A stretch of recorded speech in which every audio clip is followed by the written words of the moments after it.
Hello everyone and welcome to Pete and Vinnie Play. So check this out guys, we need to buy some heavy strings for a new song we're learning. So it's a lovely day today in the UK, the pandemic is pretty much over. So instead of ordering them from Amazon, we decided to come to Soho, to Denmark Street and show it to you guys. That's right, we're here on Denmark Street in London. And as many of you may know, this is a super historic place. There's loads of music history here. It's been the hub for musicians and guitarists since the 60s until today. And like Vinny said, we needed to buy some new strings. It's a beautiful day, so we're excited to show it to you guys. Guys, so this place has so much history. Basically from 1920s to 1950s, it used to be the main place for publishers, you know, people that write songs for other artists, arrangers and stuff like that. But in the 60s, it became basically all about the music shops, you know, and rehearsal studios, recording studios. So say the Stones recorded an album here, you know, you would have Elton John and Bernie writing songs in some office somewhere like on the second floor in an office down here as well. Hendrix, David Bowie, Eric Clapton used to hang out at a little cafe that used to be called the Gioconda. Obviously it's not there anymore. So you can imagine a lot was happening here in the 60s, 70s and 80s. So today it's basically music shops. You still got a lot of musicians hanging out here. It's a great place to come for a day, you know, check out some guitars, buy some gear. And that's what we're doing today. Let's go.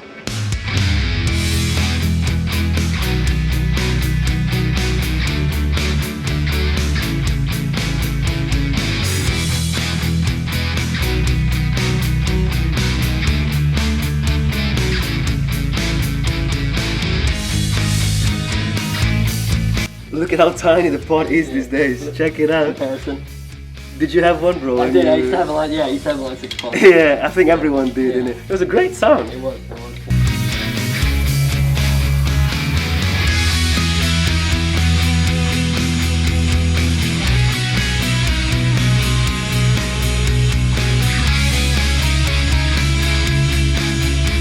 Now Jimmy Page signature Telecaster with mirrors in it. I love that. Singular volume knob. That's right, that's all you need in it. All you need right there. There you go, Jim Roots. Alright guys, so we're here with Nick from Munjo Guitars and he was just telling us about what's happening in Denmark Street. Yeah, so I was just saying that we've had the building works on the street for about 5 years now, but they should be wrapping up at the end of this year. That's what they've said anyway. Hopefully. Hopefully, indeed. But when they're done, it's going to be great. They're putting in a new, I think a 300 cap venue at the end of the street, and then an 800 or 1,000 cap venue around the corner there. So that's going to be great for us. Obviously, it gives us people to sell to, but then also places we can actually play it, which is, you know, what we really want to do. There's going to be a walkway through straight from the station. That's going to bring everyone onto the streets. So those doors right there, those doors right there, yeah. It doesn't look great right now, but hopefully in about a year or less. That will be a tube exit basically. Yeah, that's exit, really good. Exactly. They're going to not let Gak and Andertons and all of these people on the street, Yes, which is, thank the Lord. The major ones. The major ones, exactly. And instead what they're going to do is kind of fill up the gaps with tattoo shops, record shops, something that kind of keeps the same vibe, but isn't, you know, a corporation or like a chain trying to compete with the people that are already here, which I think works because they're two different business models anyway. But yeah, we can't wait for all the building works to be done and it be back to kind of... But that's hopeful news then. It's like exactly. It's really positive. It's going to bring a lot through onto the street. Yeah. You know, it's refreshing news as well after all the talk of the street dying, which wasn't, you know, really going to happen. The owners kind of did want it to remain as is, at least a part of the history. But yeah, it's going to be it's beautiful. a good compromise at the end of Great the day. compromise. Exactly. Yeah, it's going to be a good compromise. Everyone will be Everybody able to, wins. So Everybody set next wins. time. Yeah, exactly. Yeah. Thank you very much, That all Nick. good? Cheers, bro. Thank you so guys. much. Guys, so that guy behind Pete and Nick is basically Aid Emsley from Orange Amps. So it's the guy that invented the rocker verb and the tiny terror. You know, he basically invented the lunchbox sized amp that every other amp company copied it today. So absolute legend within the amp and guitar sound world, you know, crazy. We just ran into him.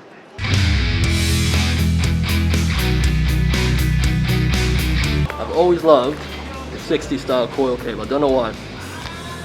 Apparently, it's the secret to Brian May's sound. Yeah. Coily cable. Coily cable.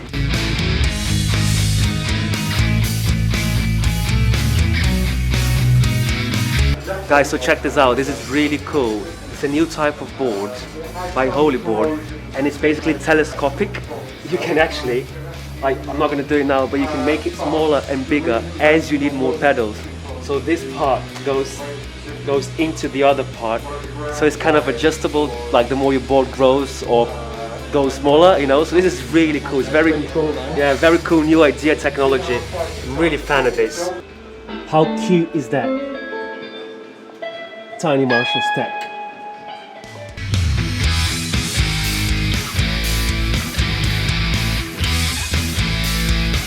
What is that, man? Mate, that looks like a spring reverb tank. How cool is that if you're really into your reverbs? Really dedicated to it. Take that. Take that reverb, but Take one of those to a gig, innit? Yeah.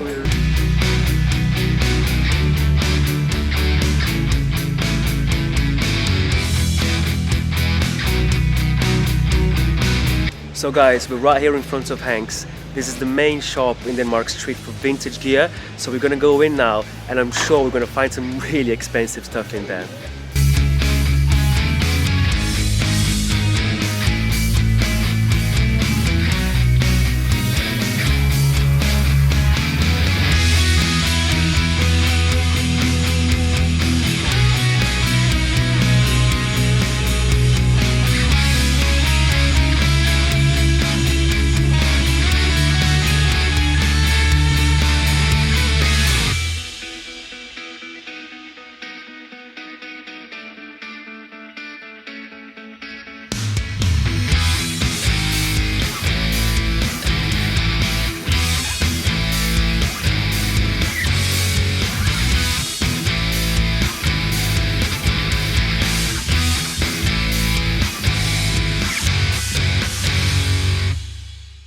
So check out how nice that is.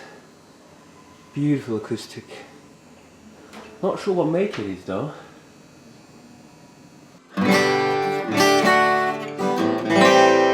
It's nice, isn't it? Sounds good, right?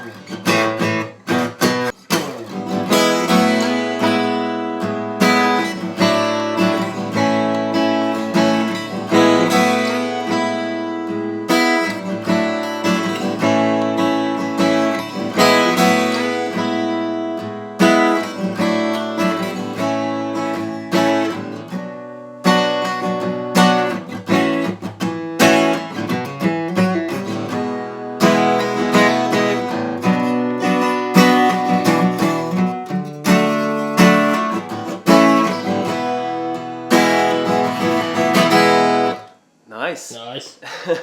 So I'm gonna try this Taylor because I love Taylor guitars. Why do you love them so much? They're bright and they shine through. Yes.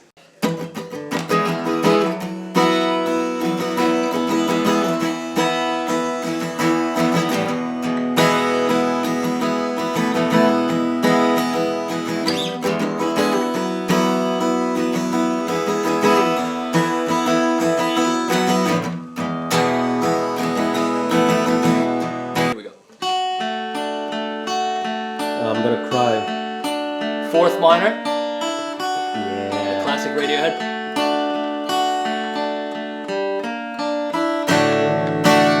This seems to be the acoustic guitar corridor. Pete's going back to his roots now. Classical 101. You look 35% less sexy now. Here we go though.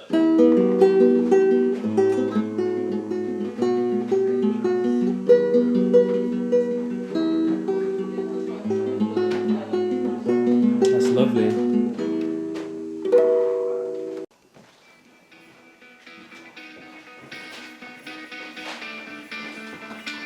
Oi, oi.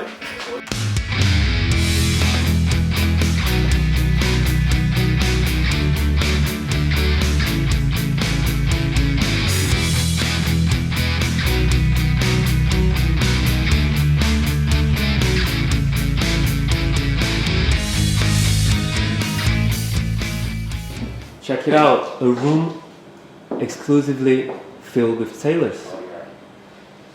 Look at that. Oh mama. Oh, yeah. Oh wow, look at that. That's beautiful, man. Look at those inlays.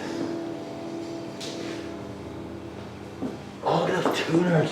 That's so Yeah, nice. they look a bit brass vintage I kind like of that. vibes. How much is that? Oh, $6 grand. Yeah. Just a little pocket still change, like it? you know? Oh my god, there's a socket in the floor. Unbelievable.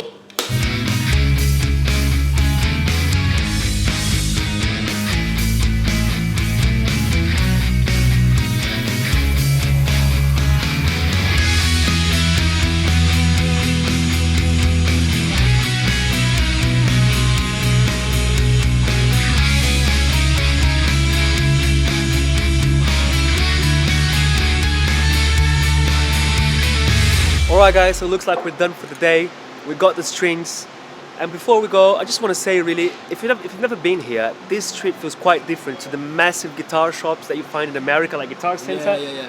And Brazilian guitar shops. The first time I came here, I was surprised how small and intimate the shops can be, you know. Which is really, it feels quite different, but the cool thing about it is that you never know what you're going to find. Like, we just went into Hank's, found the guitar that was owned by Pete Townsend, you know. Yeah. It could be a 59 original Les Paul. Like, you can't find everything like you would find in a Guitar Center, all bits and bobs, all types of guitar, every single pedal in the market. But you find some really nice people, they always want to have a nice chat, you know, and you can find some proper gems as well. Yeah. So that's why we love this street so much. Yeah, and also just to kind of like to sum up our day, really, like we came here and it was quite shocking because a lot of the shops have been closed down, you know, and we were just like, wow, this is kind of sad to see, but there's a huge silver lining on it because after going into the shops and talking to all the people, Yeah. we asked, you know, what's going to be the future of the street, what's all the construction works going on, and they were saying how the owners, they want to keep that heritage, that music scene alive, so they're planning to bring in tattoo shops. There's going to be an entrance to a tube station linked here, and there's going to be 2 venues built, like 800 capacity and 1200 capacity, Yeah. and they're going to try and reinvigorate the scene. You know, Yeah, so- they managed to negotiate with the construction people that are doing the station, like to keep a balance between like the scene, music venues, the guitar shops, and other bits as well. You know, so I thought they reached a nice compromise Yeah. to keep Denmark Street and it legendary. just, yeah, you know, it just made us really hopeful for, Yeah. for the music scene to come back in 2022, you know, like, so that's pretty good news. You know, Yeah. this is a bit of a post-pandemic scenario. The street's not normal. You know, there's construction going on. Not all the shops reopened yet, but you know, after chatting to them, it looks like it will be normal by the end of this yeah, year. we felt very inspired and hopeful. So that's really good. So there you go guys, that's it for today. We're going home and thank you for watching this vlog. And as usual, if you enjoyed the video, please consider subscribing to our channel for more content just like this. So until next time, See ya.